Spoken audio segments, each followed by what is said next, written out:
మంది ఎందుకు వెళ్ళలేదు? ఖచ్చితంగా అభిజాత్యమే. కొడుకు ఎలా ఉన్నా నువ్వు సర్దుకోవచ్చు, నీ మనసును నువ్వు సంస్కరించుకుని ఉండి ఉంటే. సర్దుకోలేకే నువ్వు వెళ్ళలేకపోతున్నావు. అందుకే చూడండి, నీవు వానప్రస్థమనగా నీ శరీరం ఉడిగిపోతున్నప్పుడు ప్రశాంతమైన చోటికి వెళ్ళిపోయి అన్నిటినీ విడిచిపెట్టి శరీరం నిలబడడానికి కావలసిన పదార్థాన్ని స్వీకరించాలి. రుచితో సంబంధం ఉండదు ఇంకప్పుడు. అందుకే పెద్దలకు అన్నం వడ్డించి ఎలా ఉంది అని అడగకూడదు. ఇది ఎలా ఉందండి, ఎలా ఉందండి, ఎలా ఉందండి అని ఎప్పుడు అడగకూడదు. మహాపచారం అది. వడ్డించి విడిచిపెట్టడమే. పరిచేచనం చేశారనుకోండి, అది ప్రసాదం. ప్రసాదం మీరు ఈశ్వరుడికి పెడితే ఈశ్వరుడు తిన్నాడు. అందులో ఉప్పు ఉందో కారం ఉందో. నువ్వు కూడా అంతే, ప్రసాదాన్ని అలాగే తినాలి. పూర్వకాలంలో అందుకే పెద్దలు భోజనం చేయడం అంటే తమలపాకుల్ని లవంగ మొగ్గలతో కుట్టుకుని చేసేవారు. చేస్తే అందులో పదార్థాన్ని వడ్డిస్తే అంతా అయిపోయిన తర్వాత ఆ తమలపాకులు లవంగ మొగ్గలతో కూడినటువంటి దాన్ని మడత వేసేసి నోట్లో పెట్టుకుని లేచిపోయేవారు. అది ఈశ్వరుడు యొక్క శేష పాత్ర. దాన్ని ఎక్కడ పారేస్తారు మీరు? ఈశ్వరుడు భోజనం చేసిన పాత్ర మీరు నైవేద్యం పెట్టింది. అందుకని లవంగ మొగ్గలతో కుట్టిన తమలపాకుల విస్తళ్లలో పెద్దలు పూర్వం భోజనం తీసుకునేవారు. అది వాళ్ళ జీవితాల్లో అలా అనుష్ఠించారు. అంత భగవన్మయం చేసుకుంటారు. ఒక స్థితికి వెళ్ళిపోయిన తరువాత అడుగు తీసి అడుగు వేస్తే ఈశ్వరానుసంధానం చేసుకుంటారు జీవితాన్ని. అది రావాలి. సాలెపురుగు తన నోటి నుంచి వచ్చిన దారముతో గూడు కట్టుకున్నట్టు నిరంతరం మనసులో భగవంతుడి గురించిన జరిగినటువంటి స్మరణల చేత అల్లుకుంటారు తన జీవితాన్ని. ఇలా అల్లుకోగలిగినటువంటి శక్తి పెంచుకొని పరమతృప్తితో జీవనాన్ని చేస్తుంటారు. ప్రయత్నపూర్వకంగా నువ్వు అటువంటి దిశ వైపుకి అడుగులు వెయ్యాలి. అంతేకాని ఇంకా అన్ని పట్టుకుని వెంపర్లాడిపోతే దాని వలన ప్రయోజనం ఏముంటుంది అంటే మళ్ళీ భోషాణం కింద తేలో గోడ మీద బల్లు అయిపోతావు తప్పించి ఉపయోగం ఏమి ఉండదు. నేను ఈ రెండు మాటలు వాడడానికి కారణం ఏమిటో మీరు మార్కండేయ పురాణం చదివితే అర్థమవుతుంది. ఇంతకన్నా నేను చెప్పను. ఎందుకంటే ఇప్పుడు మళ్ళీ చెప్తే ఆ మార్కండేయ పురాణానికి వెడితే జన్మ పునర్జన్మ ఈ అల్లరి అంతా మొదలెట్టానంటే ఎప్పటికవుతాయి ఇవన్నీ. కాబట్టి చాలు. అయితే మరి ఏమండి, మీరు చెప్పింది బాగుంది, ఈ హద్దు తెలిస్తే ప్రయోజనం ఏమిటి? తెలుసుకున్నాం. అయితే అమ్మవారు కామం ఇచ్చినది, అది తన ధర్మపత్ని యందు కామంతో ఉండడం దోషం కాదు. నా భార్య యందు నాకు కామం ఉంటే దోషము అని పిలవకూడదు. అది శాస్త్రం అంగీకరించింది. నేను అగ్నిసాక్షిగా చెప్పాను. ధర్మేచ అర్ధేచ కామేచ అతిచరామి, ఈమెను నేను అతిక్రమించనని చెప్పాను. కానీ ఈ కామము వేరొక స్త్రీ యందు నాకు ఉండకూడదు. ఎవరైనా కావచ్చు, వయస్సుతో సంబంధం లేదు. ఎవరినైనా గురువుగారు అని నన్ను పిలిచారనుకోండి, వెంటనే నేను వాళ్ళలో ఎవరిని చూడాలంటే నా కూతుర్నే చూస్తానంతే. ఆమె ఎంత వయస్సు నాకు అనవసరం. ఆవిడ నా కూతురు. నా బిడ్డ ఎలా ఉంటుందో ఆమె యందు నేను ఆ భావనతోనే ఉంటాను. అంత మనసు విశాల హృదయంతో. నా పిల్ల అల్లరిని, నా పిల్ల మాటల్ని వాళ్ళల్లో చూస్తే అంత ఉదారంగా, అంత సంతోషంగా వాళ్ళతో ఉంటాం అంతే. అంతకు తప్ప ఇంకొక ఉద్దేశ్యం నీ మనసులో రాకూడదు. దానికి విరుగుడు ఒక్కటే చెప్పింది శాస్త్రం. తల్లిగానన్నా భావన చెయ్యి, నిన్ను తండ్రిగానన్నా భావన చేసుకో, అంతే. విరిగిపోతుంది కామం. దాని చేత ఉద్ధరింపబడతావు. అయితే బాగుంది, నిజమే. కామమునకు హద్దులో వాడుకోవడం చెప్పారు, నాలుకని హద్దులో వాడుకోవడం చెప్పారు. ఇలా హద్దులను శాస్త్రం నిర్ణయం చేస్తుంది. ఇప్పుడు నేను అన్నింటినీ చెప్పుకుంటూ వచ్చాను అనుకోండి, మళ్ళీ అది అవదు. వచ్చిన నా బాధ ఏమిటంటే అసలు నేను ఈ లలితా సహస్రంలో 10 నామాలు చెప్తానా అని బెంగొస్తుంది నాకు. అందుకని ఇప్పుడు ఈ హద్దు మీరు తెలుసుకుంటే ఏమవుతుందంటే ఉద్ధరింపబడతారు. హద్దు దాటిపోయారనుకోండి పతనం. పతనం అయిపోకుండా హద్దు తెలుసుకుని ఏం తినాలో అది శరీరాన్ని పోషించుకోవడానికి తింటున్నాం. అయితే మోక్షం వచ్చేసిందండి. చాలా సాత్వికాహారం తీసుకుంటాడు, మితాహారం తీసుకుంటాడు, భగవదర్పితమైన ఆహారాన్ని తీసుకుంటాడు. నాలుక కోసం తినడు, శరీరాన్ని ఆరోగ్యంగా ఉంచుకోవడం కోసం తింటాడు. దీనివల్ల మోక్షం వచ్చిందా అని అడిగారు. ఒక్కనాటికి రాదు అని చెప్పింది శాస్త్రం. ఒక్కనాటికి రాదు. నిన్ను శరీరాన్ని ఆరోగ్యంగా ఉంచుకోమని చెప్పినది ఆరోగ్యంగా శరీరం ఎప్పుడూ ఉండిపోతుందని కాదు. 1,000,000 మంది వైద్యులు కూడి వచ్చిన కాని మరణమయ్యడి వ్యాధి మాన్పలేరు. శరీరం వెళ్ళిపోవడానికి ఒక మార్గాన్ని ఎప్పుడో అప్పుడు వెతుక్కుంటుందంతే. జర్జరీభూతమైపోతుంది, జీర్ణావస్థ వస్తుంది, శిథిలమవుతుంది ఒక రోజున. నువ్వు ఏం చెయ్యి, ఎంత జాగ్రత్తగా తినో ఆ రోజున ఆ కాలంలో శరీరము పడిపోవలసిందే, పతనమవుతుంది. మరి ఎందుకండి నీకు ఆరోగ్యం? ఇక్కడ చెప్పింది ప్రయోజనాన్ని. ఈ ప్రయోజనం వైపుకి నువ్వు అడుగులు వెయ్యడానికి ఈ కిరీటం వచ్చింది. ఏమిటా ప్రయోజనం అంటే, నువ్వన్నా ఉట్టి కొట్టేవాడిని నీ మీదన్నా ఎక్కించుకో. అదేమిటండి మళ్ళీ ఇదో కొత్త మాట అట్టుకొచ్చారు మీరు అనుకోకండి, మీకు అర్థం అవడానికే నేను ఈ ప్రయత్నం. నువ్వు ఈశ్వరుణ్ణి చేరుకోవాలి ఆరోగ్యంతో. నీకు ఆరోగ్యం లేదు, నువ్వేం చేస్తావు ఈశ్వరార్చన? నీకు ఆరోగ్యం లేదు, నువ్వేమిటి చేస్తావు ప్రదక్షిణం? నీకు ఆరోగ్యం లేదు, నువ్వేం చేస్తావు తీర్థయాత్ర? నీకు ఆరోగ్యం లేదు, నువ్వేం వింటావు ప్రవచనం? నీకు ఆరోగ్యం లేదు, నువ్వెవరికి ఏం చెప్తావు? నీకు అసలు కూర్చోలేవు, నువ్వేం మంత్రానుష్ఠానం చేస్తావు? ఇవి చెయ్యడానికి ఆరోగ్యం, ఇవి చెయ్యకుండా ఆరోగ్యం? అర్థం లేనటువంటి, ప్రయోజనం లేనటువంటి బతుకుట అంతే. ఎందుకు అది అంటే, రేపటి రోజున కూడా ప్రకృతిలో కొంత పదార్థం తినడానికి కొంత శక్తిని దాచుకున్నాడు అంతే. అంత స్థాయిలోనే పనికొస్తుంది. ఆరోగ్యము ఎప్పుడూ భగవదుపాసనకి హేతువుగా శాస్త్రం నిర్ణయించింది తప్ప ఆరోగ్యము ఆరోగ్య స్థాయిలో నిర్ణయించలేదు. అందుకే ఋషులు యోగా చేస్తారు. ఋషులు యోగా ఎందుకు చేస్తారో తెలుసా అండి? తపస్సుకి సాధనంగా శరీరాన్ని సిద్ధం చేసుకోవడానికి. ఇలా కూర్చుంటే అలాగే కూర్చోవాలి.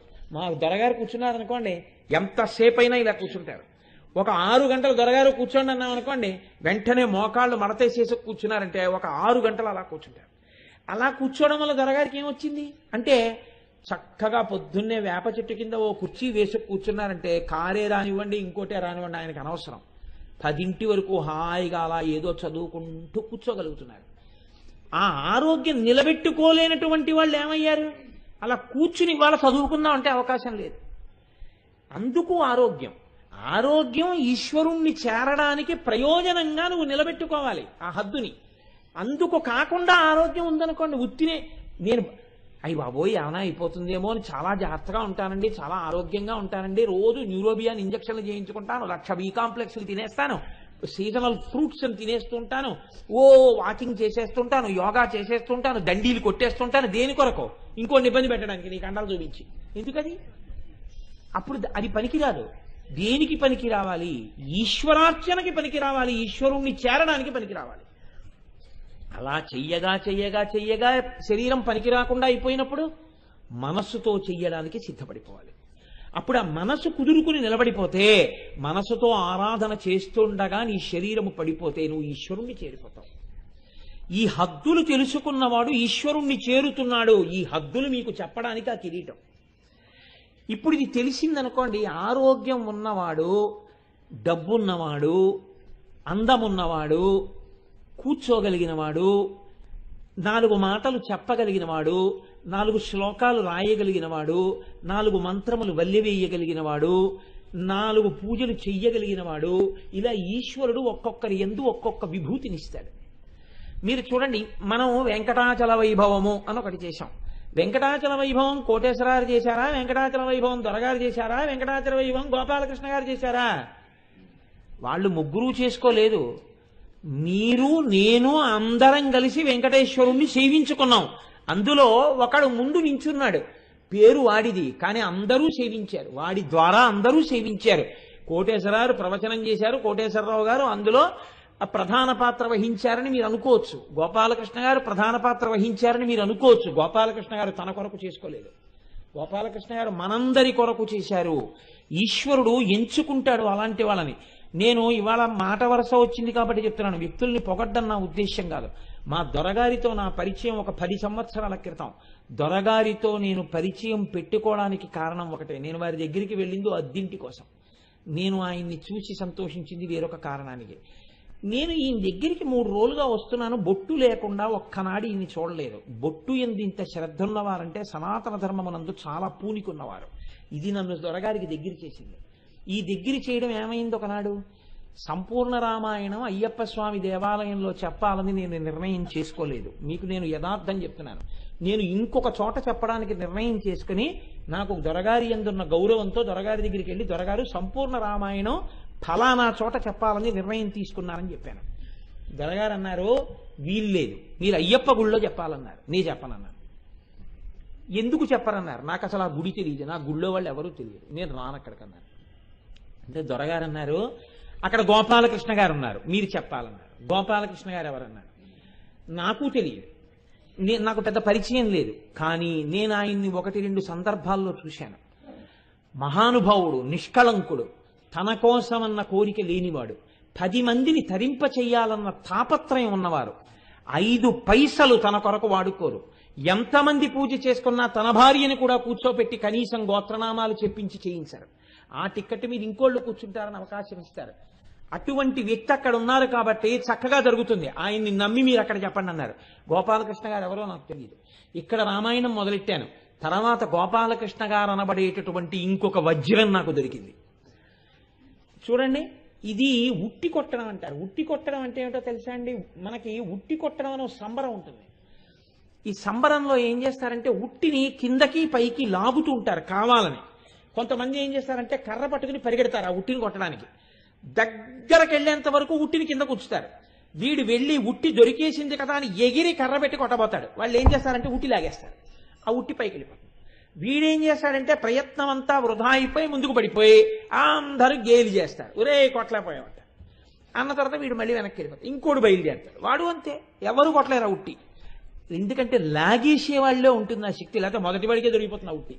లాగేవాడు తెలివైన వాడు. ఆడేవాళ్ళు ఎటువంటి వాళ్ళైనా గోల్ కీపర్ ముఖ్యమైన వాడు. ఉట్టి కొట్టడంలో లాగేవాడిది ప్రధాన పాత్ర. అప్పుడు ఏం చేస్తారంటే ఉట్టి కొట్టడం అంటే ఒక్కడు కొట్టకూడదు ఎప్పుడు. అప్పుడు ఏం చేస్తారంటే ఒక 12-11 మంది బయలుదేరుతారు. బయలుదేరి గబగబా వెళ్ళి ఒక 5గురు నిలబడతారు. నిలబడి ఎడమ చేతులు కలుపుకుంటారు. కలుపుకుని ఉట్టి పైన ఉందనుకోండి, వాడు ఎక్కడికి లాగలడు? ఇక్కడే పైకి లాగలడు. అంతేగాని ఉట్టిని ఇక్కడ ఉన్నదాన్ని అక్కడికి మాత్రం వాడు తీసుకెళ్ళలేడు. ఇక్కడే మీకు అందకుండా లాగుతున్నాడు. 5గురు వెళ్ళి ఉట్టి కింద నించుని ఎడం చేతులు పట్టుకుంటారు. కుడి చేయి ఖాళీగా ఉంచుతాడు ఈ చివరాయన. ఇప్పుడు ఈ 5గురు పట్టుకున్న తర్వాత ఇంకో 4గురు పరిగెత్తుకుంటూ వచ్చి పట్టుకున్న ఎడం చేతుల్లో కాళ్ళేసి వీళ్ళ భుజాలు ఎక్కుతారు. ఎక్కి 5గురి మీద 3 నించుంటారు. ఈ భుజం మీద ఈ భుజం మీద అలా కాళ్ళేసి నించుని వాళ్ళేం చేస్తారంటే వాళ్ళు కూడా చేతులు ఇలా పట్టుకుంటారు. ఇంకో 2 పరిగెత్తుకొచ్చి వీళ్ళ చేతిలో కాలేసి వాళ్ళ చేతిలో కాలేసి పైకెక్కి ఆ 3 మీద 2 నించుంటారు. ఇప్పుడు ఆ 2 మీద ఒకడు నించోవాలి. వాడి చేతుల్లోంచి ఎక్కడ ఈ కుడి చేతులు ఇలా పెడతారు. పెడితే మెట్లు ఎక్కినట్టు వాడు వాళ్ళ భుజాలు పట్టుకుని వాళ్ళు కదలకుండా స్తంభాల నిలబడిపోతారు. వీడేం చేస్తాడంటే ఈ కుడి చేతి మించి మెట్లు ఎక్కినట్టు ఎక్కేసి ఆ పైన 2 మీద 2 భుజాల మీద నిలబడతాడు. ఇప్పుడు వాడికన్నా ఉట్టి కిందకుంటుంది. ఇప్పుడు వీడు ఎక్కగానే ఉట్టిని లాగిన వాడిని చూసి నవ్వుతారు అందరూ. ఇప్పుడు లాగే ఎక్కడికి లాగుతావో? అప్పుడు వాడు ఏం చేస్తాడంటే అలాగే నిలబడతాడు. ఈయన ఏం చేస్తాడంటే ఉట్టి కొట్టేస్తాడు. పెరుగు పాలు అందరి మీద పడతాయి అందులో ఉన్నవి. అప్పుడు అందరూ జేజేలు కొడతారు. వీళ్ళు జాగ్రత్తగా ముందు పైవాడు దిగే లోపల ఉట్టి కొట్టేశామని కింద 5గురు కదలరు. మీరు గమనించాలి. పైవాడు మళ్ళీ కిందకు వచ్చేస్తాడు. తర్వాత 2 వచ్చేస్తారు. తర్వాత 3 వచ్చేస్తారు. తర్వాత 5గురు కదులుతారు. సనాతన ధర్మం యొక్క గొప్పతనం ఏంటంటే మనం ఇంద్రియాలని ఎలా వాడుకోవాలో తెలుసుకుని చెయ్యి కలుపుకోవాలి. అందుకు భజన వచ్చింది, అందుకు కీర్తన వచ్చింది, అందుకు ప్రవచనం వచ్చింది, అందుకు సామూహిక కార్యక్రమాలు వచ్చింది. అందరం కలిసి ప్రయాణించాలి. అందరం చెయ్యి పట్టుకుంటే ఉట్టి కొట్టిన వాడు ఎవడో ఒకడే కొడతాడు. కానీ వీళ్ళు లేకపోతే వాడు ఉట్టి కొట్టలేడు. కాబట్టి వాడంటాడు వీళ్ళందరి వల్లే నేను ఉట్టి కొట్టానంటాడు. వాడు ఉట్టి కొట్టగానే వీళ్ళందరూ సంతోషిస్తారు, చూసేవాళ్ళు సంతోషిస్తారు. ఒరే ఈ 11 మంది భలే కొట్టారా కలిసి అంటారు.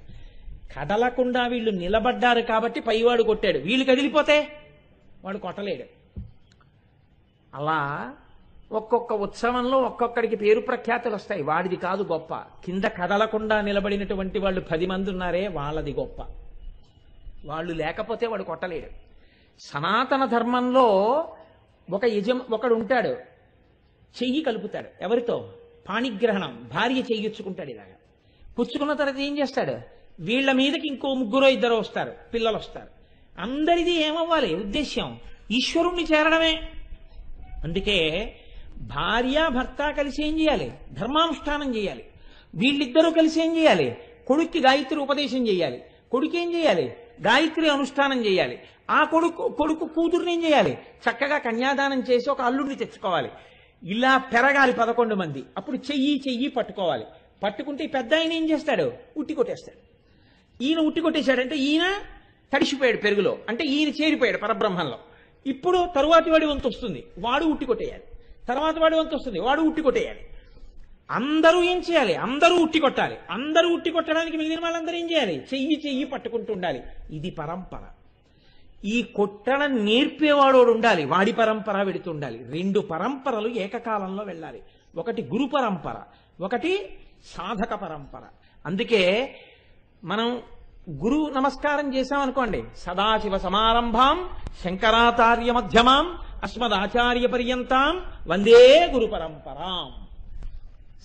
మామూలుగా సంసార పరంపర చెప్పామనుకోండి, ఏదో మా తాతగారు, మా నాన్నగారు, నేను, కనీసం 3 తెలిసి ఉండాలి. తాతగారి పేరు కూడా నాకు తెలియదండి అన్నాడు అనుకోండి, పరమదోషం అన్నమాట లోకంలో. అందుకని ఇది తెలిసి ఉండాలి. అలాగే ఒక శిష్యుడికి తన గురువు, ఆ గురువుకి ముందు గురువు, ఇవి తెలిసి ఉండాలి. కాబట్టి ఇది సనాతన ధర్మమునందు ప్రధాన ప్రయోజనము.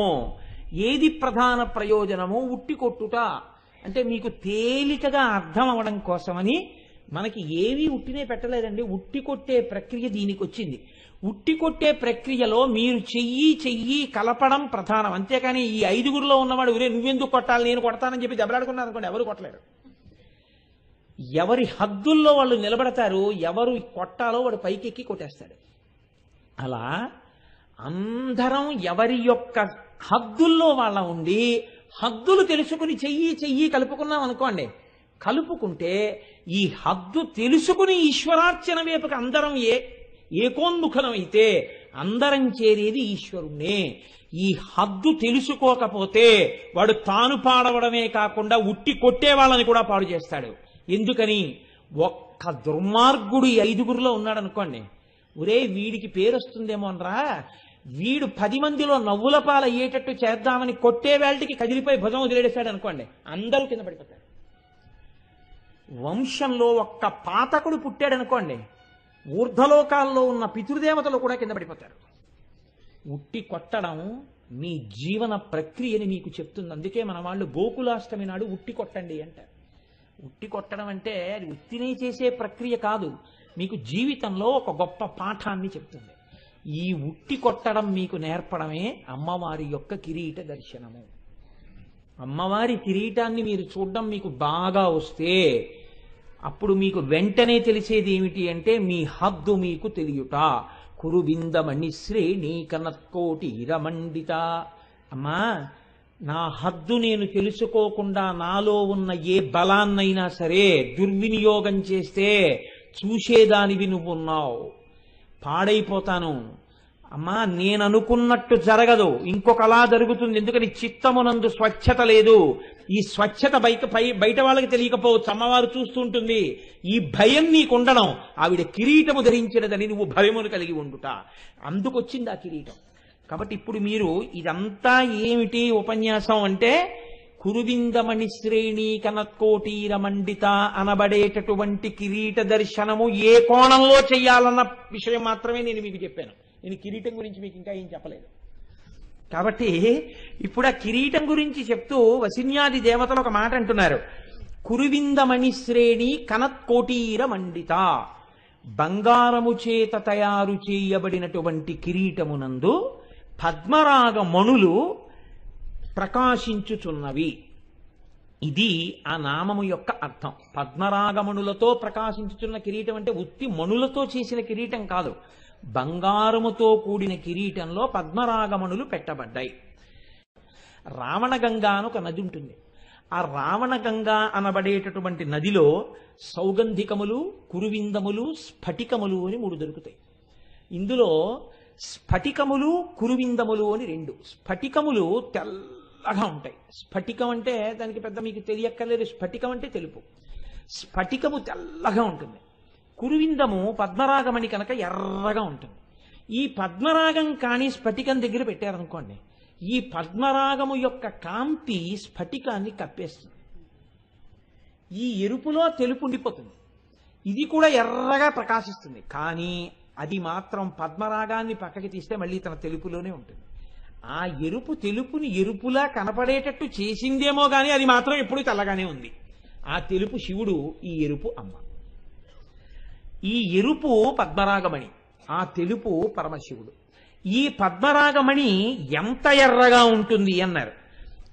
ఈ కురువిందములు మంకెన పువ్వు యొక్క ఎరుపు, గురువింద పువ్వు యొక్క ఎరుపు, ఆరుద్ర పురుగు యొక్క ఎరుపు, మందార పువ్వు యొక్క ఎరుపు, లొద్దుక పువ్వు యొక్క ఎరుపు, రక్తము యొక్క ఎరుపు ఎలా ఉంటుందో అంత ఎర్రగా ఉంటాయి పద్మరాగమణులు. ఇంత ఎర్రగా ఉండేటటువంటి పద్మరాగమణులు అమ్మవారి యొక్క కిరీటంలో ఉన్నాయని తెలుసుకుని కురువిందమణి అన్న మాట నోటితో పలికితే ఏమవుతుంది అంటే, దానివల్ల భవస్యాబుద్ధ్యాగమే తవ పరిజనో కామానురాగాః కురువిందజేషు శనైర్నతాదృక్స్ఫటికోద్భవేషు మాంగళ్యయుక్తా హరిభక్తిదాశ్చ వృద్ధిప్రదాస్తే స్మరణాద్భవంతి. ఎవరైతే నోటితో స్ఫటికము అన్న మాట అంటారో, ఎవరు నోటితో పద్మరాగము అన్న మాట అంటారో, ఈ రెండు మాటల్ని అంటే చాల్ట మాంగళ్యయుక్తా హరిభక్తిదాశ్చ వృద్ధిప్రదాస్తే స్మరణాద్భవంతి. నోటితో అనడం కాదు, స్మరణాత్, మనసులో ఒకసారి తలుచుకుంటే చాలు పద్మరాగమని ఎర్రగా ఉంటుంది అని కానీ, స్ఫటికం తెల్లగా ఉంటుంది అని కానీ ఒకసారి మనసులో అనుకుంటే ఉత్తర క్షణంలో ఈ రెండిటికి ఒక శక్తి ఉంది. మీకు మంగళములను కటాక్షిస్తాయి, మీకు శుభాన్నిస్తాయి. కాబట్టి ఇప్పుడు అమ్మవారి కిరీటమునందు పద్మరాగమణులుంటే అవి మీకు ఏ శుభాన్ని చేకూరుస్తాయి అంటే హరిభక్తిదాంశ్చ, ఇవి మీకు వెంటనే హరిభక్తిదాశ్చ, హరిభక్తినిస్తాయి. హరి అనగా విష్ణువు, విష్ణువు అనగా పురుష రూపమునందుంటే విష్ణువు, స్త్రీ రూపమునందుంటే అమ్మవారు, అంతే. అందుకే అలంకార ప్రియత్వం విష్ణువుకి ఉంటుంది, అలంకార ప్రియత్వం అమ్మవారికి ఉంటుంది. ఆయన నేను ఎప్పుడెప్పుడు అవతారం దాల్చినా దీని కొరకు అంటే, నన్ను ఈ కంటితో చూడాలని కోరుకున్న వారి కొరకు, రాక్షస సంహారము కొరకు అంటాడు. పరిత్రాణాయ సాధూనాం వినాశాయ చ దుష్కృతాం ధర్మ సంస్థాపనార్థాయ సంభవామి యుగే యుగే అంటాడు. అమ్మవారు అంటుంది దేవీ భాగవతంలో, యదా యదా హి సాధూనాం దుఃఖం భవతి దానవ తదా తేషాంచి రక్షార్థం దేహం సంధారయామ్యహం. రెండింటికి ఒక్కటే అర్థం. ఎప్పుడెప్పుడు సాధు పురుషులు దుర్జనుల వలన బాధపడి నేను రావాలని కోరుకుంటారో అప్పుడు నేను ఒక రూపం తీసుకుని వచ్చి రాక్షస సంహారం చేసి సాధు పురుషులను రక్షించి నేను ధర్మాన్ని నిలబెడతాను. శ్రీకృష్ణ పరమాత్మ కూడా ఇదే అంటాడు. పుంస్వరూపంతో ఆయన ఏమంటాడో స్త్రీ స్వరూపంతో అమ్మవారు అదే అంటుంది.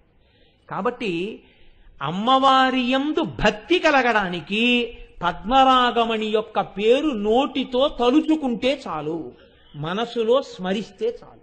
నోటితో పలికిన, మనసులో స్మరించిన అమ్మవారి యందు భక్తి కలుగుతుంది. అమ్మవారి యందు భక్తి కలగడం అంటే ఏమిటి? మీరు లలితా సహస్రం తెలియకుండా చదివితే ఒకనాడు అమ్మవారు మీకు దాని వెనక ఉన్న రహస్యం తెలుసుకునే అవకాశాన్ని కృప చేస్తుంది. ఓహో, నాకున్న నాలుకకు ఒక పరిధి ఉంది, ఈ పరుధులు మీకు అర్థమవుతాయి. ఆవిడ కిరీటం పెట్టుకుని ఉంది, చూస్తోంది. ఇది మీకు రాగానే మీకు భయం ఉంటుంది. ఈ భయం ఉండగానే ప్రవర్తన చక్కబడిపోతుంది. ఒకరి కోసం కాదు, ఆవిడ చూస్తోందన్న భయంతో జాగ్రత్త పడిపోతారు.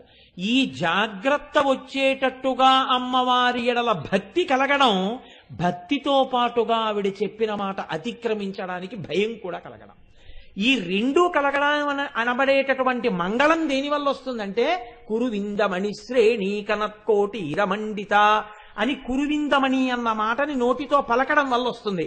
మనసులో ఎర్రగా ఉంటుంది, పసుపచ్చటి బంగారు కిరీటంలో ఎర్రటి మణి పెట్టుకుని ఉంటుంది అన్నది మీరు ఇక్కడ చూడగలిగితే మీకు ఆ ఫలితం వస్తుంది. అందుకనే ఆ మాట అమ్మవారు వసిన్యాది దేవతలతో చెప్పించింది తప్ప తను పెట్టుకున్నారని చెప్పడానికి కాదు. ఈ మాట మీరంటే మీకు అమ్మవారి ఎడల భక్తి కలిగితే, భక్తితో పాటు భయం కలిగితే, భయముతో కూడిన భక్తి చేత మీరు మీ యొక్క పరుదులను తెలుసుకుని జాగ్రత్తగా ప్రవర్తిస్తే ఆఖరణ మీరు మళ్ళీ అమ్మవారిలోనే చేరేటట్టుగా అనుగ్రహింపబడి మీ కుటుంబం అంతా సంతోషంగా ఉండాలని అమ్మవారు ఈ నామాన్ని లలితా సహస్రంలో ఇప్పించింది. కాబట్టి ఇది ఈ నామము యొక్క పరమ ప్రయోజనం. అయితే మీరు ఒక్కటి ఆలోచించండి, ఇక్కడ మీరు ఒక విషయాన్ని కొంచెం జాగ్రత్తగా పట్టుకోవాల్సి ఉంటుంది. బాగుందండి మీరు ఈ మాట చెప్పారు, కానీ కిరీటం పెట్టుకున్న వాళ్ళందరూ కూడా తామే సార్వభౌమాధికారులు కారు. ఎందుకనంటే ఒక తహసీల్దార్ ఉంటాడు, ఆయన ఒక కిరీటం పెట్టుకున్నాడు అనుకోండి, ఆయన మండలాధికారి అనేవారు పూర్వం. ఆయన ఒక కిరీటం పెట్టుకుంటాడు, చిన్న కిరీటం.